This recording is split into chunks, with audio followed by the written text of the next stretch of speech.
Hello friends, कैसे हैं आप लोग। आप लोगों का मैं वेलकम करता हूं आज की क्लास में।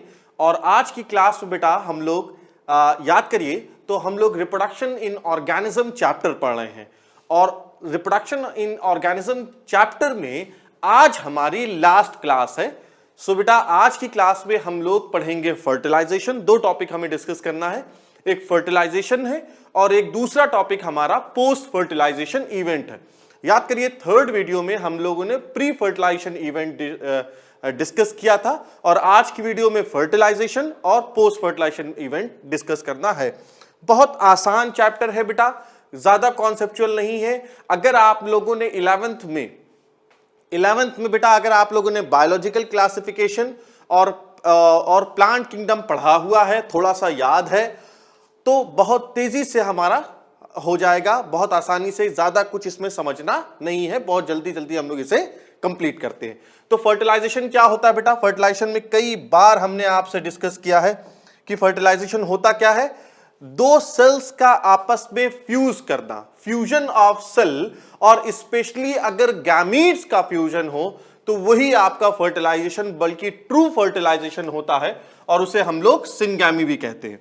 मैंने आपसे क्या कहा, फर्टिलाइजेशन जब दो सेल्स का हो, लेकिन वो भी जब दो गैमीट्स का हो जाए, दो अलग अलग गैमीट्स का, एक मेल गैमीट हो, एक फीमेल गैमीट हो, स्पर्म हो, एग हो, उनका जब आपस में बेटा फर्टिलाइजेशन होता है, फ्यूजन हो जाता है, मिक्सिंग हो जाती है, तो उसे ही हम लोग क्या कहते हैं, सिंगैमी। बेटा हमेशा मैंने आप लोगों को एक बात बताई है कि जब भी फर्टिलाइजेशन होता है, जब भी दो सेल्स का फर्टिलाइजेशन होता है, हमेशा क्या होती है, पहले क्या होती है, पहले बेटा हमेशा जो प्रोटोप्लाज्म है वो फ्यूज करता है। ठीक है, हमेशा प्रोटोप्लाज्म फ्यूज करता है पहले, और उसके बाद क्या होता है, उसके बाद आपका न्यूक्लियस फ्यूज करता है। ठीक है, तो हमेशा ये तरीका होता है एक नॉर्मल फर्टिलाइजेशन पे।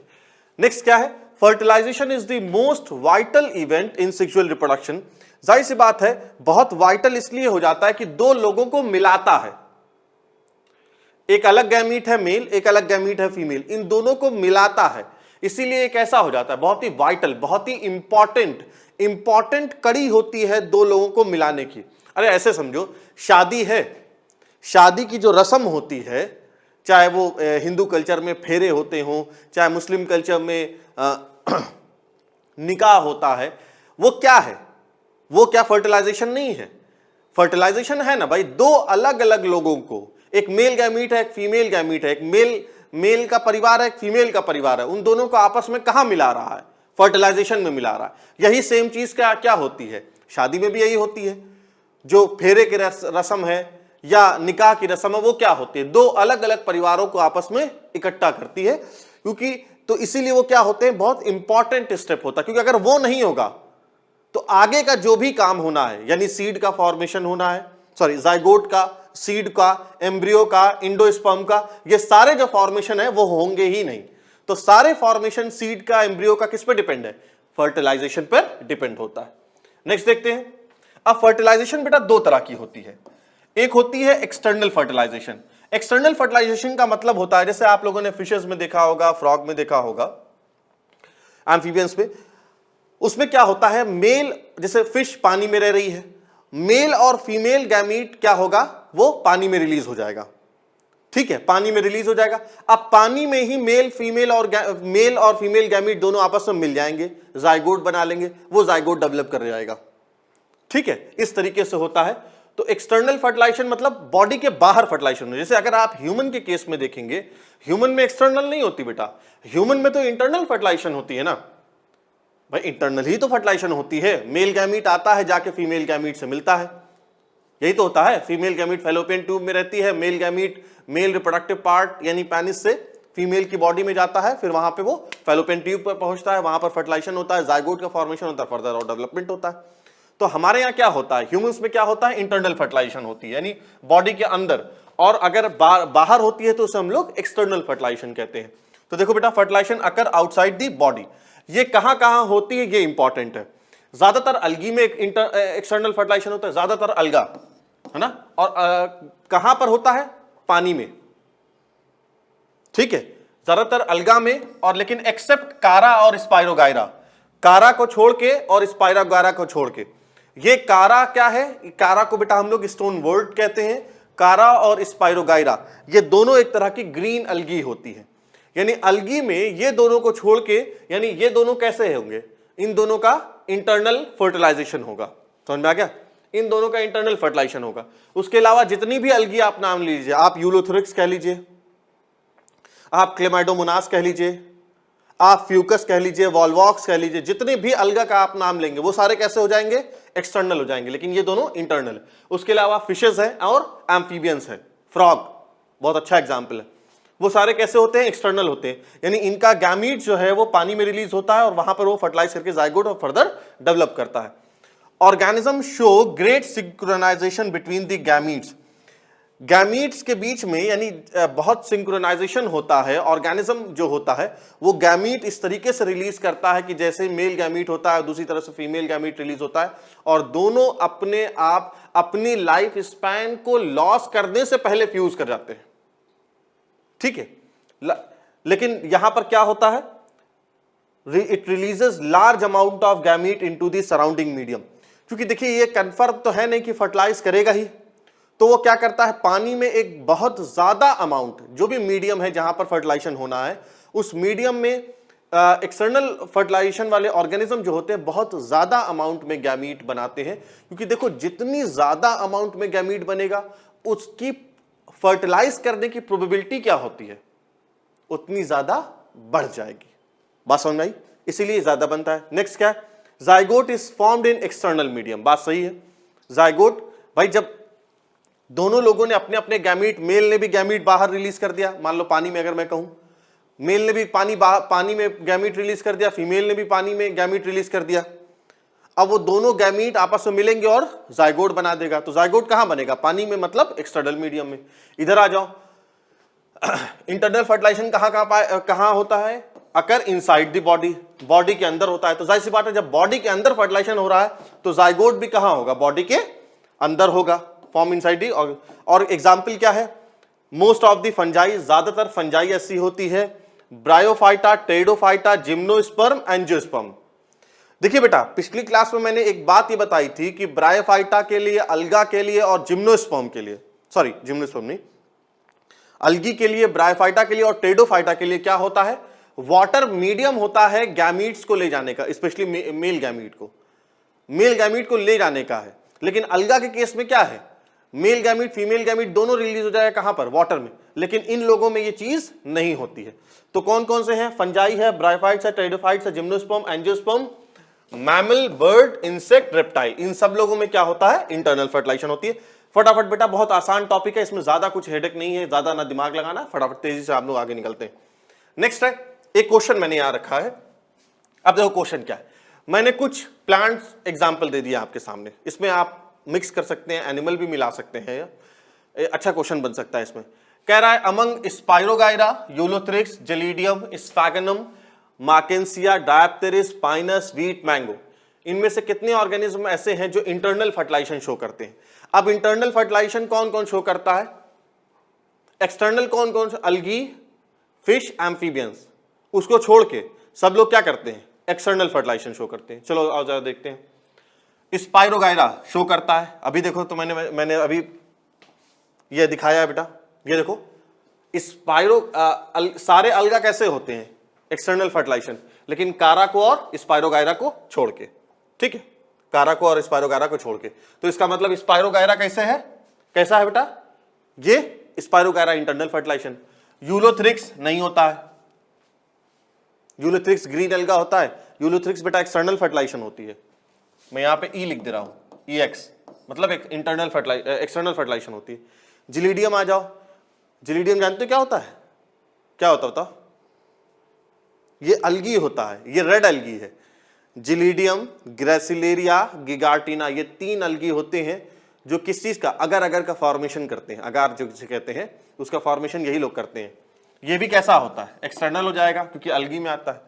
अब आगे आ जाओ, स्फैगनम ब्रायोफाइट्स होता है, ब्रायोफाइट्स कैसा होता है, इंटरनल फर्टिलाइजेशन में आता है। मार्केंसिया, ये भी क्या होगा, ब्रायोफाइट है, इंटरनल फर्टिलाइजेशन में। डायप्टेरिस, टेरिडोफाइटा होता है, पाइनस जिम्नोस्पर्म होता है, ये सारे क्या होंगे जिसपे मैं टिक लगा रहा हूं, ये इंटरनल फर्टिलाइजेशन वाले हैं। वीट जाहिर सी बात है एंजियोस्पर्म है, मैंगो फेवरेट, तो ये क्या होगा, ये सारे इंटरनल फर्टिलाइजेशन होंगे। तो आप कह सकते हैं कि इसमें 1 2 3 4 5 6 7 8 9 अलग अलग प्लांट्स दिए, अलग अलग ऑर्गेनिज्म दिए हुए हैं, और इन 9 में से 7 कैसे हैं, 7 बेटा इंटरनल फर्टिलाइजेशन के होते हैं, ठीक है, इंटरनल फर्टिलाइजेशन के होते हैं। अब एक नेक्स्ट क्वेश्चन है कि what are the disadvantage of external fertilization, क्या फर्टिलाइजेशन एक्सटर्नल फर्टिलाइजेशन के कुछ डिसएडवांटेज है जी। एक्सटर्नल फर्टिलाइजेशन के डिसएडवांटेज ये है कि जो भी ऑफस्प्रिंग जो पैदा होती है ना, जो भी ऑफस्प्रिंग पैदा होती है वो वल्नरेबल होती है किसके लिए, प्रीडेटर्स के लिए, वो वल्नरेबल होती है प्रीडेटर्स के लिए। यहां पे आंसर लिख लीजिए आप लोग।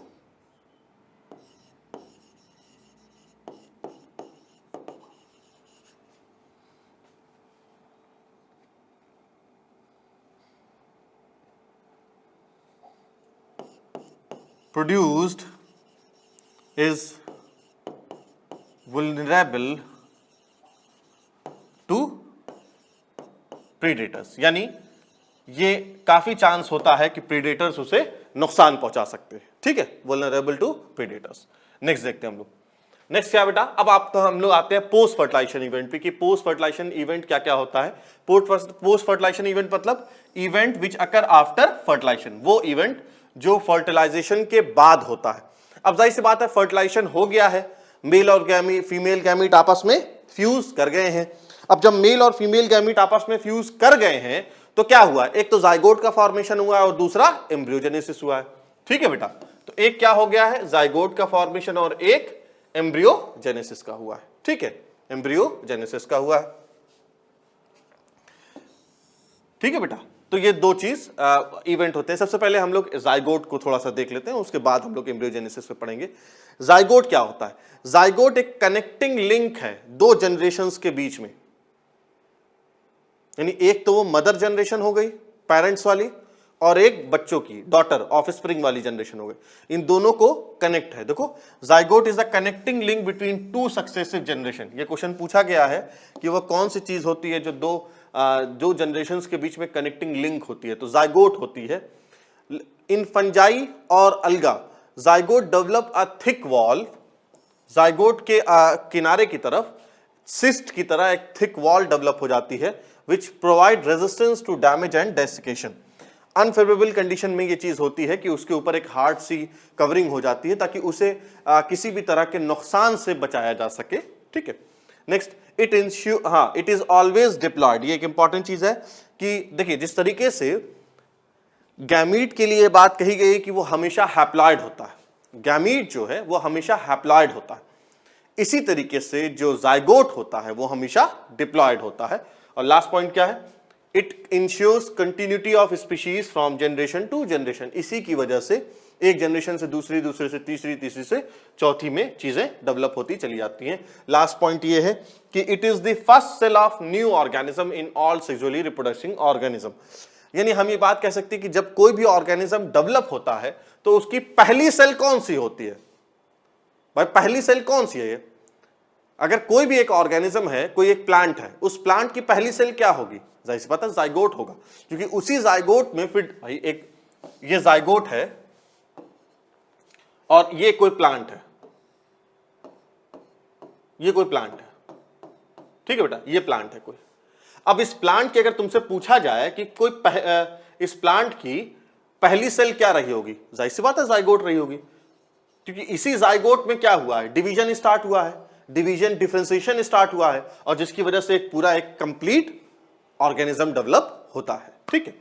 तो ये पहला हो गया जाइगोट। अब दूसरे पे हम लोग डिस्कस करते हैं एम्ब्रियोजेनेसिस पे। अब नेक्स्ट टॉपिक है हमारा एम्ब्रियोजेनेसिस। एम्ब्रियोजेनेसिस जैसे नाम से समझ में आ रहा है, जेनेसिस मतलब बेटा हमेशा याद रखना सिंथेसिस को कहते हैं, किसी चीज के बनाने को कहते हैं, प्रोडक्शन को कहते हैं।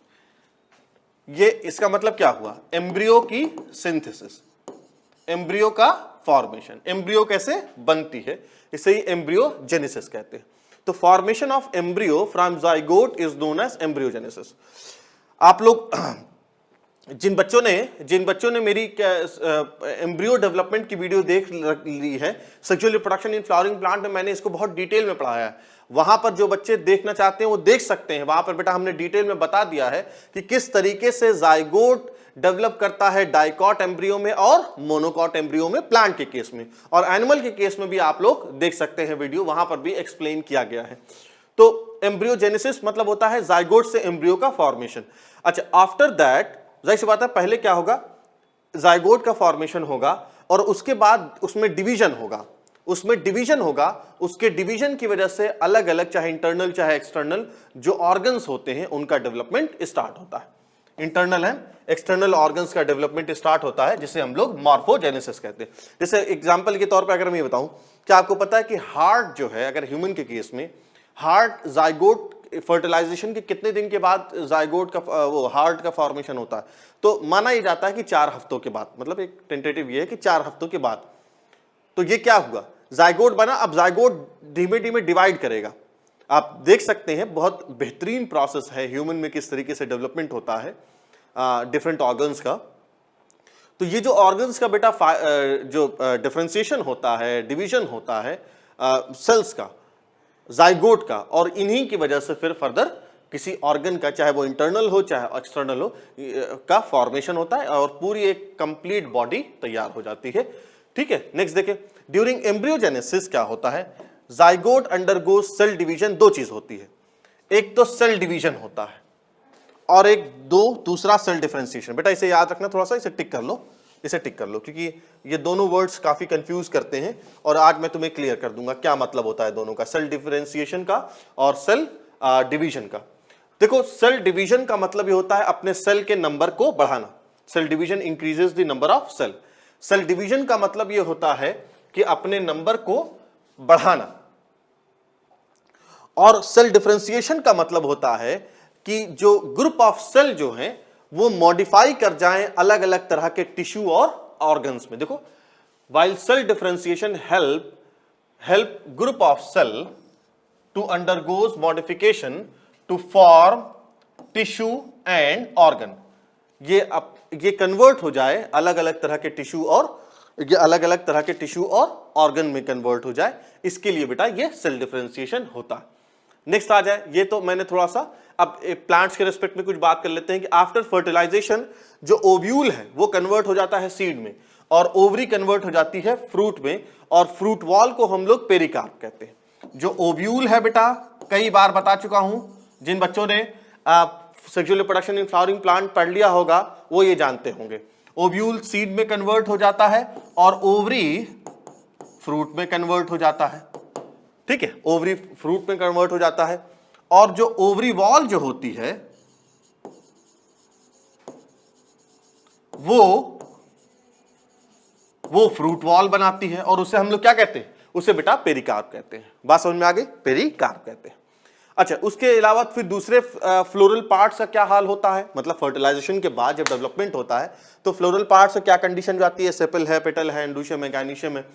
तो देखो बेटा, मैंने आपको बताया था कि ज्यादातर केस में सेपल, पेटल ये खत्म हो जाते हैं।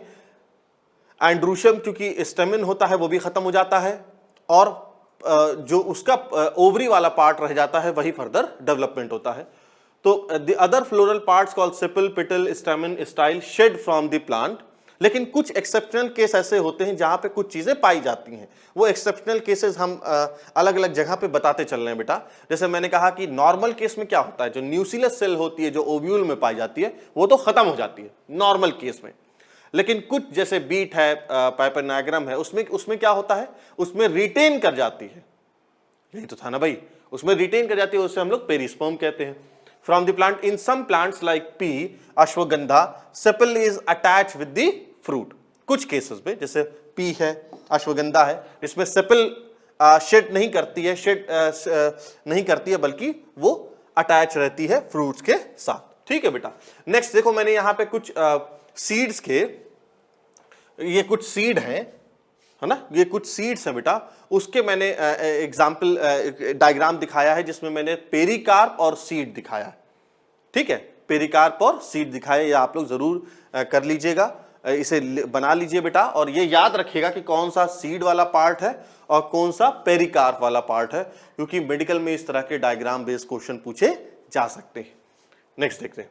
नेक्स्ट क्या है बेटा, on the basis of zygote development, zygote किस तरीके से डेवलप कर रहा है बॉडी में, है ना, किस तरीके से डेवलप कर रहा है, उसके बेसिस पे हम एनिमल्स की बॉडी को 3 ग्रुप में कैटेगराइज कर सकते हैं, ओविपेरस, विविपेरस, ओविविपेरस, ये 3 ग्रुप में कैटेगराइज कर सकते हैं। तो पहला क्या है, ओविपेरस। ओविपेरस किस में पाया जाता है, रेप्टाइल्स में और बर्ड्स में, है ना, रेप्टाइल्स में और बर्ड्स में। तो ओविपेरस के केस में क्या होता है, जो एग है वो आउटसाइड द बॉडी होता है, which is covered by hard calcareous shell.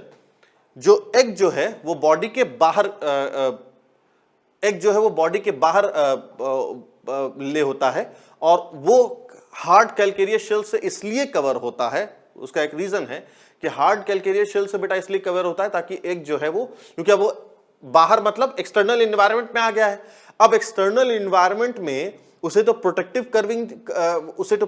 Covering चाहिए ना भाई। अगर वो फीमेल की बॉडी में के अंदर होता, बॉडी के अंदर होता, तब उसे कोई कवरिंग की जरूरत नहीं थी, क्योंकि बॉडी की कवर है वो उसे खुद ही क्या कर रहा है, प्रोटेक्शन दे रहा है। लेकिन जब अब उसे खुद अपने आप को प्रोटेक्ट करना है तो उसके लिए क्या चाहिए, एक हार्ड कैल्केरियस शेल होनी चाहिए। अरे भाई मुर्गी का अंडा देख लो ना, क्या होता है, क्या उस पे जो कैल्केरियस शेल नहीं होती है, होती है ना, वही चीज है, सेम वही चीज है। तो जब एग जो है वो बॉडी के बाहर ले हो तो उसे हम लोग ओविपेरस कहते हैं। विविपेरस क्या होता है, ज्यादातर मैमल्स में एक्सेप्ट प्लैटिपस एंड इकिडना, उस केस में क्या होता है, जैसे ह्यूमन बीइंग के केस में जो जाइगोट है वो फीमेल की बॉडी के अंदर डेवलप करता है, और जब वो पूरे तरीके से डेवलप कर जाता है, फिर वो बॉडी के बाहर आ जाता है और फर्दर डेवलपमेंट स्टार्ट होता है। एकदम समझो जैसे जो ह्यूमन का केस है, ह्यूमन के केस में बेटा यही होता है कि जाइगोट अंदर होता है, जाइगोट फीमेल की बॉडी में होता है, डेवलपमेंट स्टार्ट होता है, जब 9 महीने में पूरा बच्चा जो है पूरे तरीके से डेवलप कर जाता है, फिर वो पैचुरेशन के जरिए से उसकी डिलीवरी होती है। देखिए इन मेजॉरिटी ऑफ मैमल, जैसे ये except platypus and echidna, the zygote is developed into young ones inside the body of female. After attaining certain amount of growth, the young ones are delivered out of the body of the female organism, जैसे human के case में होता है। अब एक सवाल है कि why chances of survival of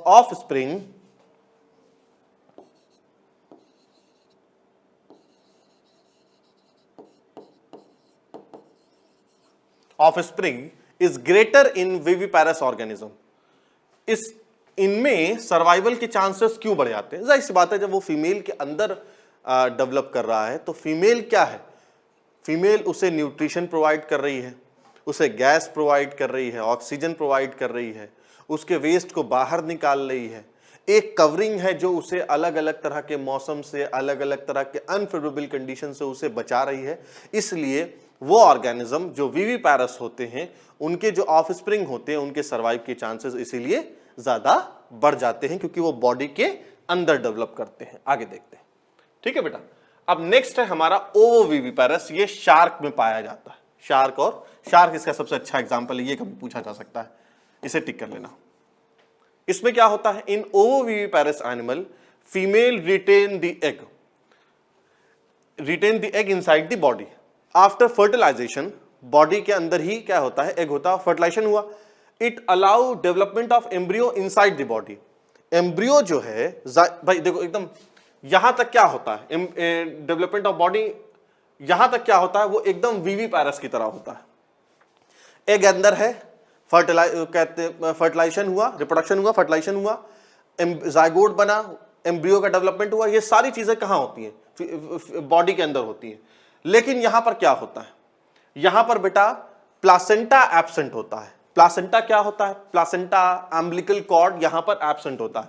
लेकिन अगर मैं विविपैरस की बात करूं, यानी जो ह्यूमन के केस में पाया जाता है, ये मैं इसकी अगर बात करूं, ये विविपैरस के केस में क्या था बेटा, आपने देखा होगा बच्चा और उसकी मदर के बीच में एक कनेक्टिंग लिंक होती है, जिसे हम लोग अम्बिलिकल कॉर्ड कहते हैं, प्लस उसे हम लोग प्लासेंटा भी कहते हैं। प्लासेंटा अम्बिलिकल कॉर्ड होती है जो दोनों को कनेक्ट करती है, यानी मदर को उसके बच्चे से, ताकि न्यूट्रिशन और दूसरी जरूरत की चीजें मिलती रहे। लेकिन वो चीज यहां पर नहीं होती है। यहां पर मतलब ओवोविविपेरस में वो चीज प्लासेंटा एब्सेंट होती है। तो एक सवाल आप पूछ सकते हैं कि सर अगर प्लासेंटा वहां पर एब्सेंट होता है तो फूड कैसे मिलेगा? भाई कोई भी एम्ब्रियो अगर डेवलप करता है, आपने प्लांट में पढ़ा है, तो उसे नरिशमेंट की जरूरत पड़ती है ना। बिना नरिशमेंट के तो जाहिर सी बात है सर्वाइव नहीं कर पाएगा ना। तो उसे नरिशमेंट कैसे मिलता है? तो बेटा जो यॉक सैक यॉक होता है ना, एक यॉक, वो यॉक असल में न्यूट्रिशन प्रोवाइड करता है इस केस में। समझ में आ गया? चले आगे देखो। अब आगे एक और चीज देखते हैं। एक चीज होती है इंडोगैमी, यानी सेल्फ फर्टिलाइजेशन, यानी एक ही गैमीट, एक ही पेरेंट हो और उसके मेल और फीमेल गैमीट आपस में फर्टिलाइज कर जाए। जैसे fertilization, fusion of male and female gamete of the same parent, जैसे टीनिया सोलियम के केस में। Exogamy, cross fertilization, fusion of gametes between two different parents, उसे हम लोग एक्सोगैमी कहते हैं। ठीक है, चलो नेक्स्ट देखते हैं हम लोग। नेक्स्ट क्या है? हाँ, ये एक इंपॉर्टेंट चीज है कि मैमल के केस में, बहुत से ऑर्गेनिज्म, मैमल के केस में बेटा होता क्या है कि एक मंथली साइकिल पाई जाती है ना, मंथली साइकिल पाई जाती है। जो जितने भी रिप्रोडक्टिव ऑर्गन्स होते हैं उनमें रेगुलर चेंज आता रहता है, और वो चेंज हार्मोनल चेंज होता है। वो ह्यूमन बीइंग में आप देख लें, एप में देख लें, और इस तरह के दूसरे ऑर्गेनिज्म में पाया जाता है, जो प्रीमेट्स होते हैं उनमें पाया जाता है। रेगुलर क्या होता है, पूरे महीने भर साइक्लिक चेंजेस होते रहते हैं, और वो स्टार्ट होता है प्यूबर्टी से और एंड होता है कब? मिनार्क पर, यानी लगभग 50 ईयर के आसपास माना जाता है। 50 ईयर जब फीमेल की उम्र होती है उसके आसपास उनका मेंस्ट्रुअल साइकिल बंद हो जाता है। और मेंस्ट्रुअल साइकिल स्टार्ट कब होता है? 13 साल से। तो 13 साल, 13, 12 जो भी प्यूबर्टी की एज हो, उससे लेके 50 तक की जो पूरी पीरियड होती है उसमें हर मंथ एक साइक्लिक चेंज आता है। इसे ही हम लोग क्या कहते हैं? Menstrual cycle. और जो नॉन प्रीमेट्स में थोड़ा अलग तरह की साइकिल होती है उसे हम लोग ईस्टर साइकिल कहते हैं। अब एक चीज आप बता दें तुम्हें, मेंस्ट्रुअल साइकिल बेटा आप लोगों ने पढ़ा होगा 10th क्लास में भी, और डिटेल में आप लोग 12th में ह्यूमन रिप्रोडक्शन की जो वीडियोस हैं उसमें देखिए, वहां पर अलग से एक टॉपिक पूरा मेंस्ट्रुअल साइकिल पे डिस्कस किया गया है। ठीक है, तो क्या है? मेंस्ट्रुअल साइकिल अकर इन प्रीमेट्स, जैसे ह्यूमन बीइंग, एप, मंकी। यहां पर क्या होता है? मंथली क्या होता है? 5 या 7 दिन, 5 से 7 दिन के बीच में ब्लीडिंग होती है। और ब्लीडिंग में क्या होता है कि वेजाइना से क्या होता है कि ब्लड बॉडी के बाहर रिलीज होता है। वो क्यों होता है? क्योंकि इंडोमेट्रियम, ओवरी, जो यूट्रस होती है, यूट्रस के ऊपर वाली जो लेयर होती है, इंडोमेट्रियम कहते हैं उसे, इंडोमेट्रियम ब्रेक करती है और फिर वो बॉडी के बाहर रिलीज होती है इन ब्लड के फॉर्म में। नेक्स्ट है, यहां पर LH मेन हार्मोन होता है। LH मतलब ल्यूटिनाइजिंग हार्मोन। आप लोगों ने बेटा 11th में ये सारे हार्मोन पढ़ रखे हैं, LH, FSH, luteinizing hormone, follicle stimulating hormone, ये सारे आप लोगों ने पढ़ रखे हैं। और इनमें 3 मेन फेज होता है, मेंस्ट्रुअल है, प्रोलिफरेटिव है और सिक्रीटरी फेज होता है। ठीक है, सिक्रीटरी फेज होता है। नेक्स्ट है हमारी ईस्टर साइकिल। ईस्टर साइकिल जो होती है वो नॉन प्रीमेट्स में होती है, ये प्रीमेट्स में होती है, ये नॉन प्रीमेट्स में होती है। जैसे डॉग है, काऊ है, टाइगर है, ये आपके नॉन प्रीमेट्स होती है। और इसमें होता क्या बेटा? Endometrium is broken but it is reabsorbed. यहां पर क्या होता है? इंडोमेट्रियम ब्रेक करता है, और ये जो इंडोमेट्रियम जो ब्रेक करता है वो बॉडी के बाहर रिलीज हो जाता है। लेकिन यहां पर ब्रेक होता है लेकिन वो रीअब्सॉर्ब हो जाता है। और यहां पर यानी ईस्टर साइकिल में जो मेन हार्मोन होता है वो FSH होता है, और इसके 2 फेज होते हैं, हीट पीरियड है और एनेस्ट्रस पीरियड होता है। ये 2 मेन कहते हैं फेज होते हैं इसमें। अच्छा, इसमें देखिए बेटा, अब कुछ जरा एक्सेप्शंस देख लीजिए, कुछ सॉरी एक्सेप्शंस नहीं, कुछ रिमार्क में जरा कुछ पॉइंट मुझे बताने थे आपके। एक तो बैम्बू से रिलेटेड था। बैम्बू से रिलेटेड कुछ बातें हमने बेटा शुरू में ही इस चैप्टर की जो पहली वीडियोस है शुरू में ही डिस्कस कर लिया था, उसी को थोड़ा सा और डिटेल में बताते हैं कि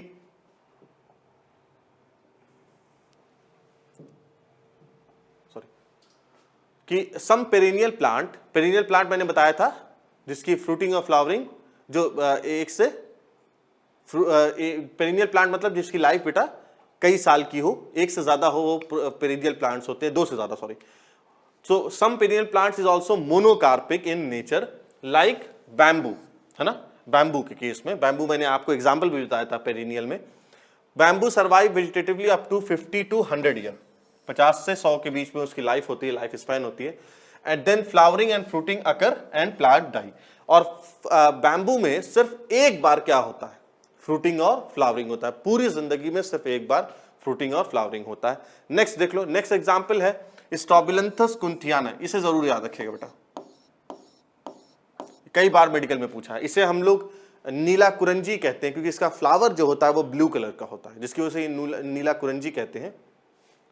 ये फ्लावर जो है वो 12 साल में एक बार खिलता है, 12 साल में ये एक बार खिलता है। और ये पाया कहां जाता है, ये केरला, कर्नाटका, तमिलनाडु की जो पहाड़ियां हैं ना, जो बॉर्डर्स, जो पहाड़ियां हैं, उन पहाड़ियों पे ये नीला कुरंजी फ्लावर खिलता है हर 12 साल के बाद। और बेटा जब ये खिलता है ना तो बाकायदा वो पूरा एक टूरिस्ट हब हो जाता है, टूरिस्ट स्पॉट हो जाता है। मुझे याद है 2018 के दिसंबर में भी, शायद नवंबर में ये खिला था, ये फ्लावर ओपन हुआ था। तो उस वक्त ये बाकायदा ये न्यूज़पेपर में ये खबर आई थी कि नीला कुरंजी जो है फ्लावर है ये डेवलप हुआ है इन इलाकों में। वो वही बताया ना मैंने, केरला कर्नाटका की जो पहाड़ियाँ हैं वहाँ पर। तो फ्लावर वंस इन 12 साल में ग्रो करती है। लास्ट टाइम मतलब ये क्योंकि हम एनसीईआरटी में बेटा, अभी तो वैसे 2020 है, ठीक है 2020 चल रहा है, लेकिन क्योंकि पुरानी एडिशन की है तो लिहाजा वो अभी 2006 वाला मान रहे हैं। यानी लास्ट टाइम फ्लावरिंग अकर इन 2006, सितंबर अक्टूबर 2006। वैसे तो यहाँ होना चाहिए लास्ट टाइम फ्लावरिंग अकर इन 2018, लेकिन क्योंकि आपके एनसीईआरटी में इस तरीके से थी है तो वैसे ही मैंने बताया। The blue stretches of flower attract the tourist in Karnataka, Kerala and Tamil Nadu. देखो अब मेडिकल में से बेटा कई बार क्वेश्चन इस तरीके से पूछा गया है कि अगर 2006 में नीला कुरंजी फ्लावर ग्रो किया है तो अब बताइए अब वो कब ग्रो करेगा। तो अब क्वेश्चन आ सकता है कि अगर 2018 में ग्रो किया तब ग्रो करे कब, अब अगली बार कब जा सकते हैं आप। अब देखिए, अब आप लोग इसको सोचिए कि अब आप लोग कब जा सकते हैं, तो प्लान बनाइए। अभी 2020 चल रहा है, आप लोग 12th में हैं, बहुत क्रूशियल फेज पे है इस वक्त, तो एकदम बढ़िया से पढ़ना है, एकदम जान दे के पढ़ना है। और इंशाल्लाह अगले साल आपको हो जाना है सेलेक्ट, किसमें, एमबीबीएस में। अब आप लोग एमबीबीएस में अगले साल सेलेक्ट हो जाएंगे तो 5.5 साल यानी 2026 तक हम मान लें, 2026 तक आप डॉक्टर बन जाएंगे। उसके बाद एमडी एमएस भी करेंगे। तो इंशाल्लाह अगली बार जब तक ये फ्लावर ओपन होगा, खिलेगा इन पहाड़ियों पे, तब तक क्या होगा, तब तक आप लोग डॉक्टर पूरे कंप्लीट एमडी कर चुके होंगे, एमडी एमएस या जो भी जो जिसमें आपका इंटरेस्ट होगा वो आप कंप्लीट कर दोगे। उसके बाद आप लोग फिर घूमने जाइएगा एमडीएमएस के बाद, क्योंकि अब तो 2018 में था, अब तो वक्त निकल चुका है, ठीक है। तो इस तरीके से प्लान बनाइए कि यहाँ पर आप लोग अगली बार जब यहाँ पे घूमने जाएंगे तब तक क्या होगा, आप अपनी डॉक्टरी पूरी तरीके से कंप्लीट कर चुके होंगे, ठीक है। आगे देखते हैं बेटा हम लोग। नेक्स्ट एक इंपॉर्टेंट टॉपिक है पार्थिनोजेनेसिस क्या होती है। देखो याद करो, मैं तुम लोग को पढ़ाया था पार्थिनोकार्पी होता है ना, बिना फर्टिलाइजेशन के डेवलपमेंट जो होता है वो पार्थिनोकार्पी होता है। इसी तरीके से पार्थिनोजेनेसिस होता है।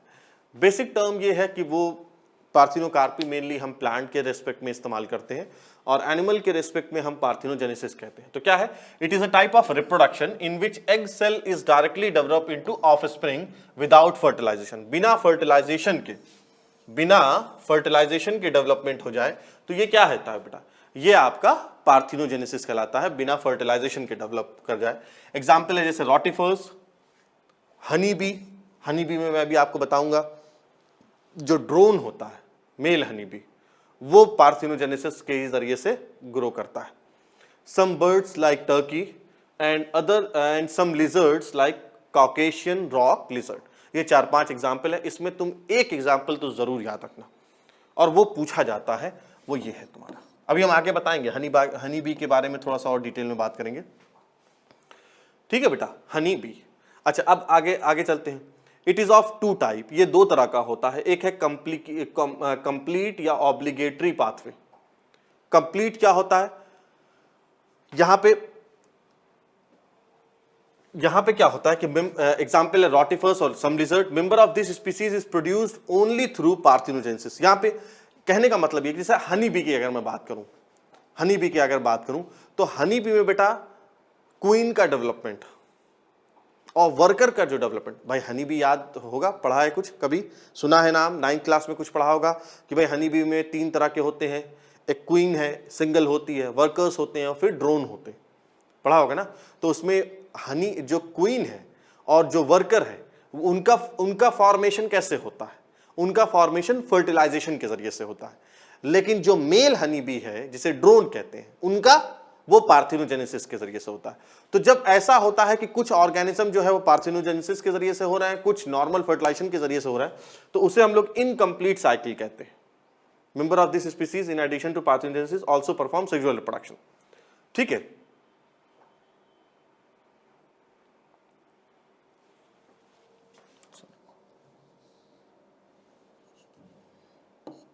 सॉरी बी है बेटा, वो हनी बी, ठीक है, इसे हनी बी कर लेना। इसमें दोनों तरीके से होता है हनी बी। और ये कंप्लीट पाथवे क्या होता है, इसमें सिर्फ और सिर्फ जो डेवलपमेंट होता है वो कैसे होता है, पार्थिनोजेनेसिस के जरिए से होता है। नेक्स्ट देखते हैं। नेक्स्ट बेटा मैंने एक चार्ट बनाया आप लोगों को जो हनी बी से रिलेटेड बात बताई है। अभी देखो हनी बी बेटा हम लोग और डिटेल में पढ़ेंगे, और हनी बी का खासकर जो इसका डांस होता है ना, जिसके जरिए से हनी बी ये बताती है कि क्वीन जो है ये बताती है,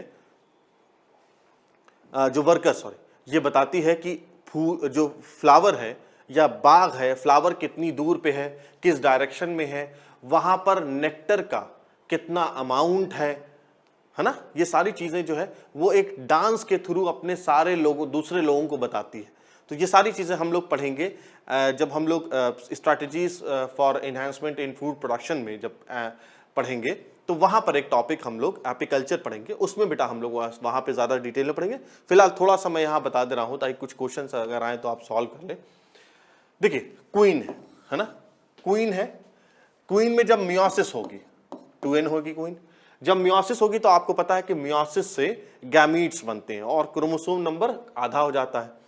तो 16 क्रोमोसोम, इसका मतलब क्वीन में कितने हैं, 32 क्रोमोसोम होते हैं और 2n होती है। अब जब इसमें मियोसिस होगी तो हैप्लॉइड गैमीट बनेंगे, 16 के n हो गए।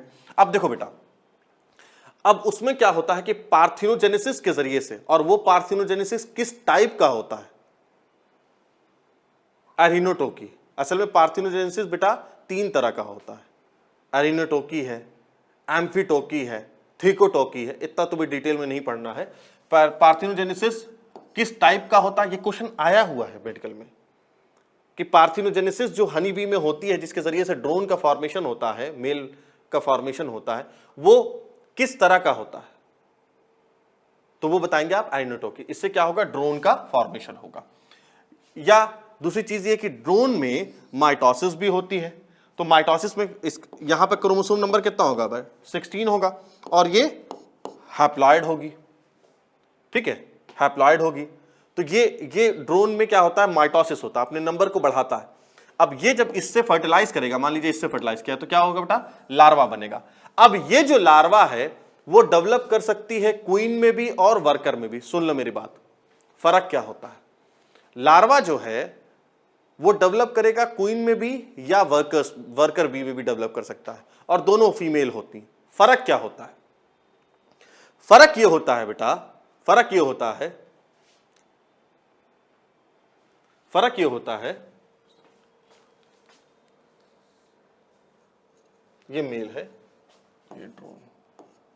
फर्क ये होता है बेटा कि किस तरह का फूड खा रहे हैं, लार्वा किस तरह का फूड कंज्यूम कर रहा है, उसके बेसिस पे डिसाइड होता है कि वो क्वीन बनेगी या वर्कर बनेगी। ठीक है, अब देखो, अगर लार्वा को रॉयल जेली मिल रही है, ये एक टाइप ऑफ फूड होता है, रॉयल जेली मिल रही है, तो वो डेवलप कर जाएगा क्वीन में, है ना, और क्वीन 2a=32, ये फर्टाइल होता है, फीमेल होती है। लेकिन अगर वो क्या है, अगर उसे बी ब्रेड खाने को मिल रहा है, अगर उसे बी ब्रेड मिल रहा है, तो क्या बन जाएगी, वर्कर। वर्कर भी क्या होती है, फीमेल होती है। समझ में आया बेटा, समझ में आया। तो अभी आप लोग सिर्फ 2-3 बातें ये जानिए कि पार्थिनोजेनेसिस में किस पार्थिनोजेनेसिस के जरिए से ड्रोन का फॉर्मेशन होता है, एरिनोटोकी कहते हैं। ठीक है बेटा। और यहाँ पे आप जानिए जो वर्कर है, जो क्वीन है, वो दोनों 32 यानी डिप्लॉयड होते हैं, फीमेल होती हैं, जो काम की बात है। और मेल जो है वो हैप्लॉयड होता है, वो हैप्लॉयड होता है। ये सारी बातें बेटा आप लोग जानिए। और आज हम लोग का ये चैप्टर बेटा आज हमारा कंप्लीट हो जाता है। हमने कंप्लीट कर लिया ये चैप्टर। आप लोग किसी भी किताब से, किसी भी बुक से, किसी भी पैकेज से क्वेश्चन लगाइए। पूरी उम्मीद है कि इसके सारे क्वेश्चन आपके सॉल्व हो जाएंगे। अब नेक्स्ट वीडियो में आपसे मुलाकात करते हैं।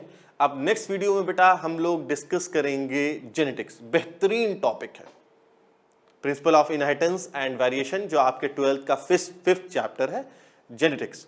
उसमें हम लोग डिटेल में डिस्कस करेंगे मेंडल का, फिर उसके बाद यानी सबसे पहले क्लासिकल जेनेटिक्स डिस्कस करेंगे, फिर एक्सपेरिमेंट जेनेटिक्स डिस्कस करेंगे। हम लोग वहां पर ये सारी बातें बेटा डिस्कस करेंगे डिटेल में। So thank you for watching my video.